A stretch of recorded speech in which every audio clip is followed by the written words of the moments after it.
Hello and welcome to episode 17 of The Terror Cellar. I'm Andy Crofts and I am back with two more great stories just for you. As usual, I've been getting some great feedback, some lovely reviews and comments, and it really is, making my day. Okay, before I get on with the stories, I just want to talk a little bit. I hope you don't mind.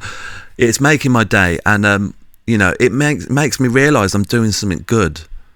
All of my reviews have been 5-star so far, and there's no doubt they're not all going to be 5-star, but so far it's been great, and I just want to say thank you again, and I will continue to thank you in every episode, all right? Because it's important, because you lot are making this great. I put it all together, I wrap the package up, and I deliver it to you, but you lot listening to it are the ones that are feeding me the energy, that are giving me the good vibes. So thank you so much, okay? And remember, if you can, it will really help out the Terror Cellar if you can leave your reviews and rate the show. So for example, on Spotify or Apple Podcasts, just click on the rating, find the rating thing and give me a nice 5 stars, wink wink, nudge nudge, 5 stars, and leave a little comment, just type a little review for it, because the horrible algorithm of all of this internet stuff that I don't understand, when it sees a show getting lots of positive feedback and stuff, it just helps the show get more momentum and more recognised, okay? So I'd appreciate that, all you wonderful listeners. If you haven't yet, please leave reviews on your desired platform and rate the show, and obviously make sure you're following, and that will be brilliant, and it will just help me out. But you know what I'm going to say? It's time to get ready for story number 1. Okay? And guess what? This is a Christmas story, and it couldn't have come at a better time. So sit back, pop on your headphones, lay back, close your eyes, and get ready for a Christmas haunting.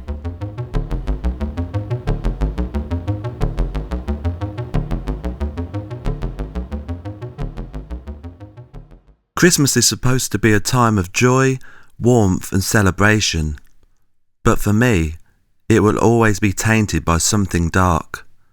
Something I still struggle to explain. Even after all these years, that Christmas of 1987 lingers in my memory like a deep, infected wound that refuses to heal. I was 21 that year, the oldest of 3 kids. Our family lived in an old, creaky house and nothing special. Just an average, weather-beaten place with peeling wallpaper and drafty windows that whistled when the wind blew. But it was home. Christmas always felt magical there, at least before that year. Christmas in the 80s was different from today. There was no endless stream of TV shows and movies on demand. We relied on our Radio Times magazine to meticulously plan our holiday viewing schedule. Something about that simpler time made Christmas feel more special, more enchanted. But now, when I think back to that year, enchanted isn't the word I'd use. The strange events began in early December.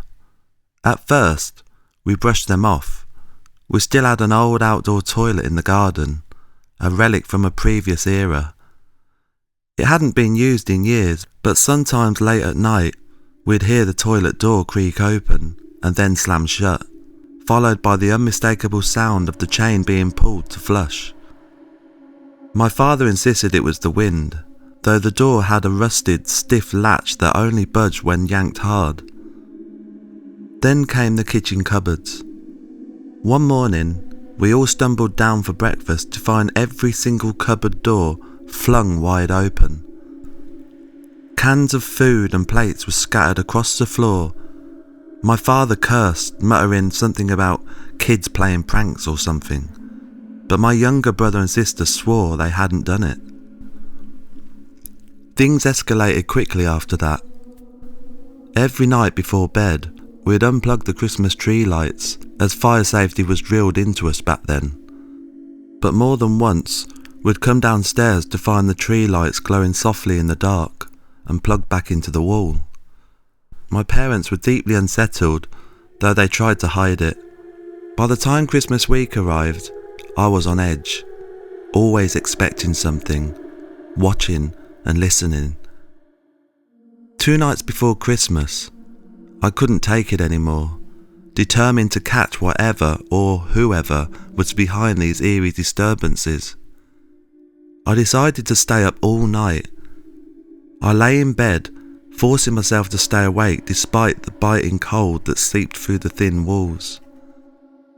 The house was utterly silent until just past 3 a.m.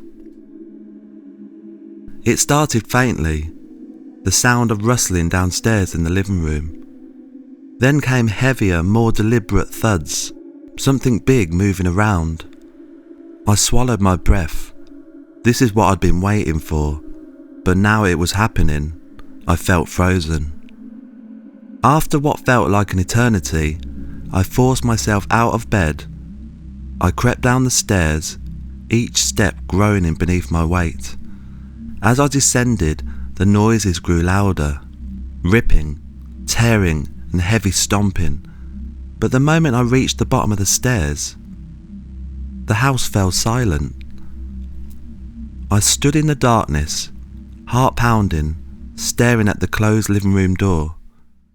Slowly, I pushed it open. The Christmas tree lights blazed, illuminating a scene of utter chaos. Several presents had been torn open, their contents scattered across the floor. Others were crushed, as though something heavy had stomped on them with brute force. The air was thick with the smell of scorched pine, though nothing seemed burned. Then I heard it, the outside toilet door creaking open, followed by a deafening slam. Something was out there. Terrified, I bolted back towards the stairs, shouting for my dad. "Dad!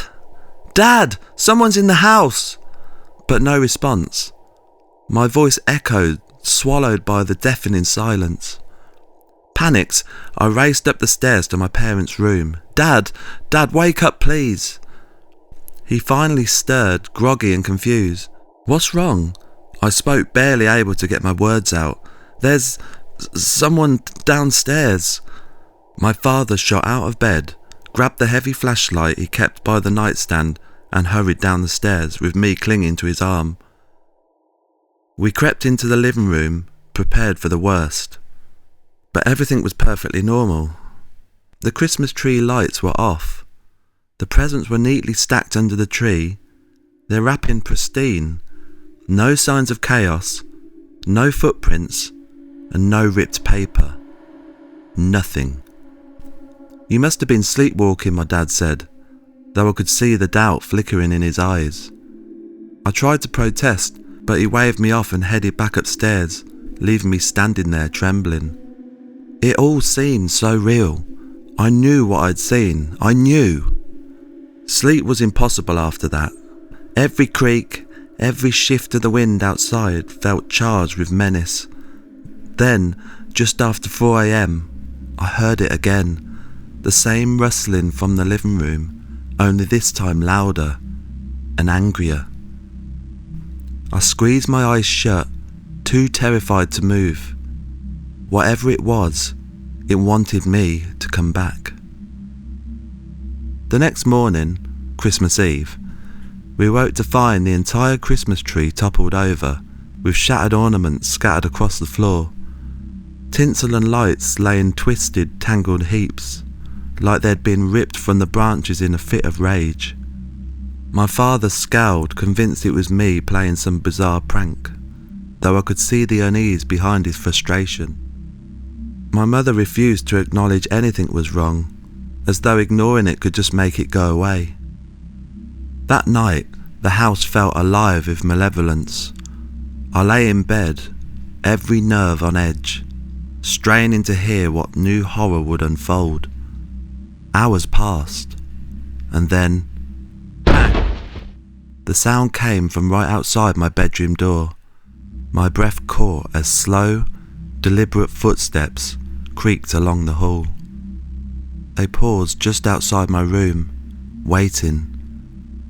Suddenly, my door handle twisted, the old metal squealing in protest.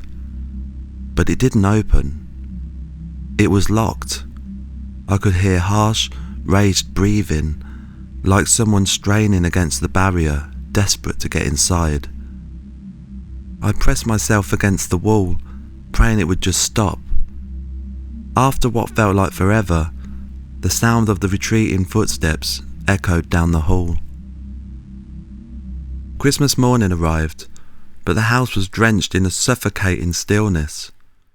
We went downstairs to find the TV blaring static, the Christmas lights glowing with a sickly, unnatural hue, and several presents lay scattered across the carpet, as if something had been searching through them. My mother tied it up in stony silence, refusing to acknowledge the wrongness of it all. I found it all a bit weird. My younger siblings were too excited by their gifts to notice the way the shadows seemed deeper that day, the air colder. Later that afternoon, my father quietly pulled me aside. "Are you okay?" he asked, his expression unreadable. I hesitated, then confessed everything.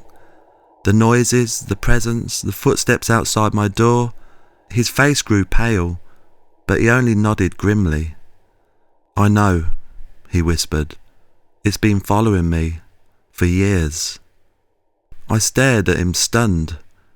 He wouldn't say anything more, just patted my shoulder and walked away, leaving me to wrestle with the terrible reality we were never alone in that house. Whatever it was, it hated Christmas, and still does. Thank you, Frank Anderson, for sending in that excellent story. And I really needed a Christmas themed story, so thank you very much. Yeah, this story is very interesting because what I find strange about it, or shall I say, what I find confusing about it, is that everything that kind of happened in your house leans itself towards something paranormal, doesn't it? I mean, you know, like the cupboards open and the Christmas tree lights plugged in, and you know, just things like that. And but it's not completely impossible that a human didn't do it as well. Do you know what I mean? Someone obviously could have done these things. All right. The only things that raise suspicion are you coming down the stairs to find the presents ripped open and dented as if someone had stamped their feet into the boxes. Do you know what I mean? Them kind of things. And the noise outside, you know. But before that, I guess you'd be toying with the idea, is this some kind of burglar, you know, trying to get in the house? But I don't know. But I think, I mean, from my perspective, just reading out the story, I would say this is definitely of some sort of paranormal situation, a paranormal situation. Sorry, I mean, you know, the noises and the stairs, creaking the stairs. It is possible that you slept walk and went down the stairs, because as I recently said in an interview with Emma from Real Life Ghost Stories, I had a moment in my life when I was younger where I clearly remember floating down the stairs to the living room, and I woke up on the sofa in the morning. But I have visions of floating down the stairs. Now, was I sleepwalking as I went down the stairs? Do you know what I mean? And it's the same kind of thing. Were you in some sort of state of trance from sleeping as you went down the stairs, and what you saw was part of your dream? Only you would know that, really, because as you said, it felt so real. I believe that whatever was in your house, or is in your house, I'm not sure if you still live there, is playing tricks on your mind and also stopping you from seeing reality and bending the truth of reality. It's making your parents not, it's turning the sound off from travelling to your parents. When you're shouting up the stairs, Dad, Dad, it's stopping the sound. It's controlling the environment for its own pleasure, whatever that is. Does it get a kick out of ruining Christmas? I don't know, but it's all very fascinating. And it doesn't like Christmas at all. So something in the past had a bad experience, I guess, and replays this. And I'd like to know if any more happened. But anyway, that was amazing. So thank you very much for sending in that story. I could keep going on about that, because I don't really hear many ghost stories around Christmas time. I mean, you hear the classics, but you never hear sort of general hauntings and poltergeist sort of things. Maybe I need to do some more searching. And now for story number 2, Library of Lost Souls.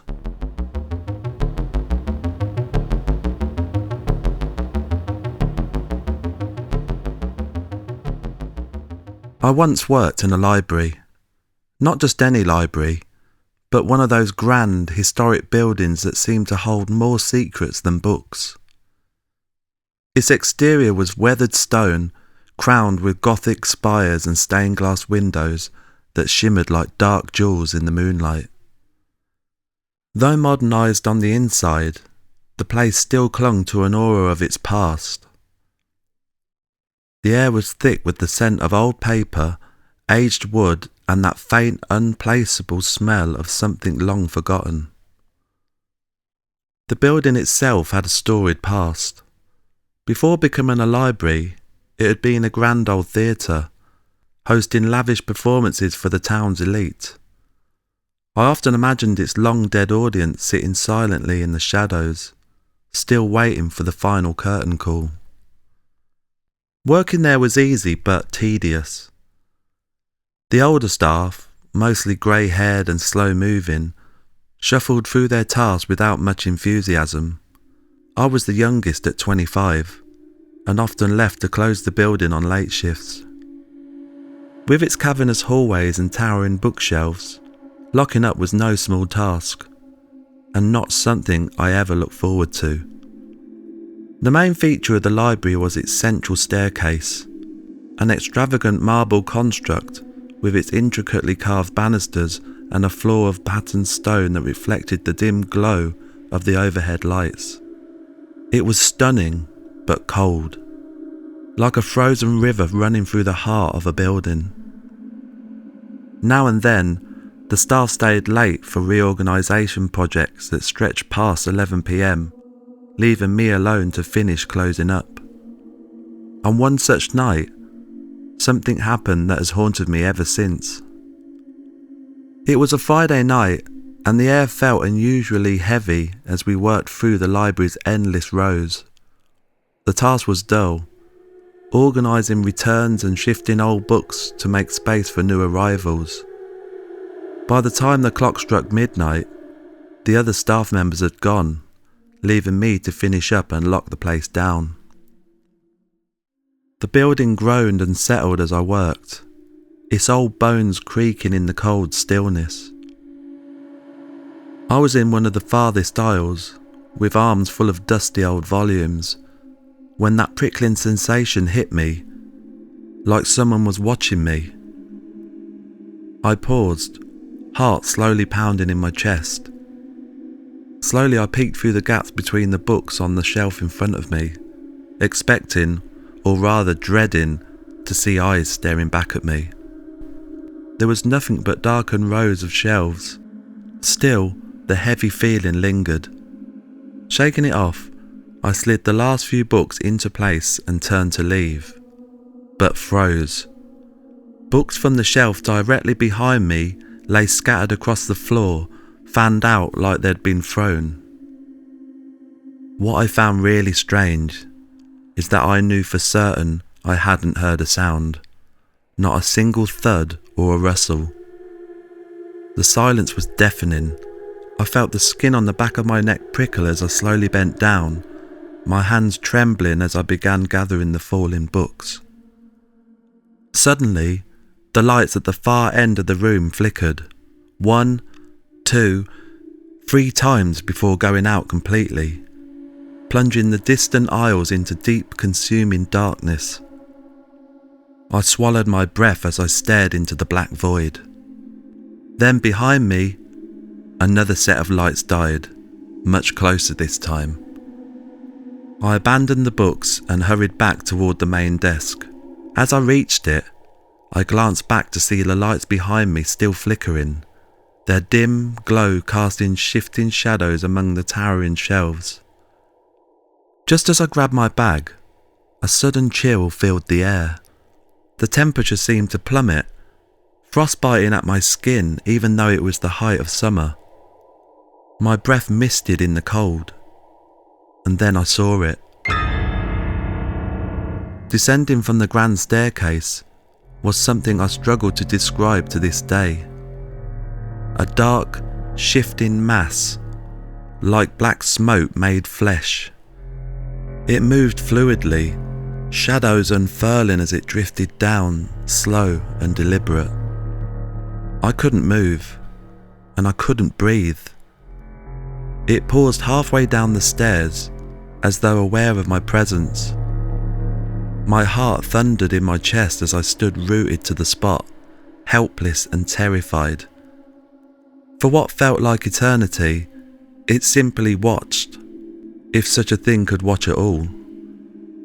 Then, without warning, it surged down the final steps, racing toward me like a living shadow. I bolted. I sprinted through the maze of shelves, weaving through the aisles as my pulse hammered in my ears. Behind me, I could hear something moving. Not footsteps, but a rustling, shifting noise like heavy fabric dragging across stone. Eventually reaching the front door, I fumbled with my keys, my hands slick with sweat. I shoved the key into the lock. Wrong key.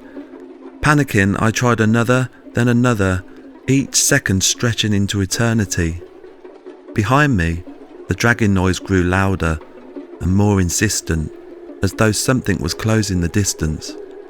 Finally, the lock gave way. I yanked open the door, stumbled outside and slammed it shut behind me. I did not look back. The next morning I arrived at the library early, still rattled but determined to convince myself that what I'd seen was some bizarre hallucination. But when I stepped inside, my stomach dropped. Books lay scattered everywhere, not just in the aisles I'd been working in, but across the entire library. Shelves were empty, as though something had deliberately swept them clean. Shaking, I walked toward the grand staircase, unable to stop myself. My breath caught when I saw it. Deep black scorch marks burnt into the marble steps where the dark mist had hovered. I refused to work another late shift alone after that. My co-workers brushed off my story, dismissing it as a play to skip closing duty. But something lingered in that place, something that didn't appreciate being disturbed. Months later, the library was shut down for renovations. The official story was outdated wiring and structural issues, but I'd heard whispers and rumours of strange occurrences. Lights malfunctioning, security cameras glitching, and a staff member vanishing during a late shift, never to be seen again. Thank you, Eleanor, for sending in that story. Well, this is a classic. I mean, I can't help but imagine the Ghostbusters library. I don't know why. It's just because we all know the famous scene in Ghostbusters, don't we? And the ghost going shh. But I know. I mean, I'm trying to imagine an old building of some sort. But what I find fascinating about these sort of things is something we talk about this. I talk about this a lot, and I'm sure I'm going to keep repeating myself for many, many stories to come that I read on this show. But, the building had a history. It had a history of being like an old theatre. So, so many things and so much energy had previously happened in there. And to suddenly go from so much energy of audiences and just the energy of the performers, suddenly to go to the silence of a library, that must be a huge shift. Do you know what I mean? For the spirit world to comprehend. And to see, maybe the books being knocked to the floor is an attempt of getting your attention. Maybe it is not happy with what the building has become. And this is this like protest of destroying the place. But seeing the dark figure, the dark mass, coming down the stairs, was that a lady of the past coming down the grand staircase from the theatre? Just literally on her way down the stairs like she was once upon a time. Or was it aware? Was it watching you? Because it rushed towards you, didn't it? What really freaks me out there is, you ran away, and I don't blame you. I would have legged it, right? But as it rushed towards you, imagine if you hadn't run away. This is something that always plays my mind.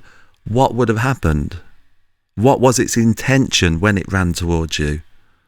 Would it have done something? Would it have harmed you? This is one of the open questions, and I find it amazing. And I'd love to know more stories about people that didn't run away. Have any of you listeners got any stories where something rushed towards you, for example, and got you? Because I want to know what happened, because most of us run away, right? And that's understandable, but some of us surely didn't, and we just stood there and took it. So yeah, great story, Eleanor. Thank you. And it's nice to have a library story, because there's a lot of library hauntings, and they're always great to hear.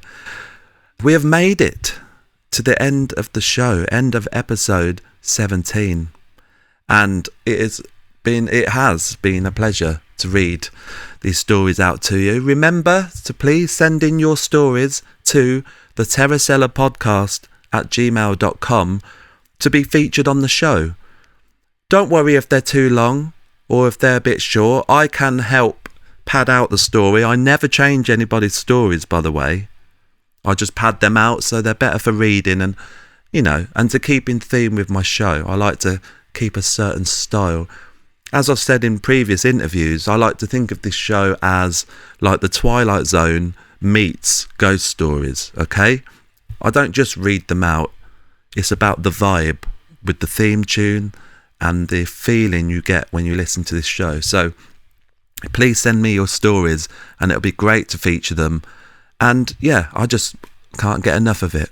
But anyway, it's the end, and I will see you for the next episode. Until then, don't have nightmares. Bye-bye.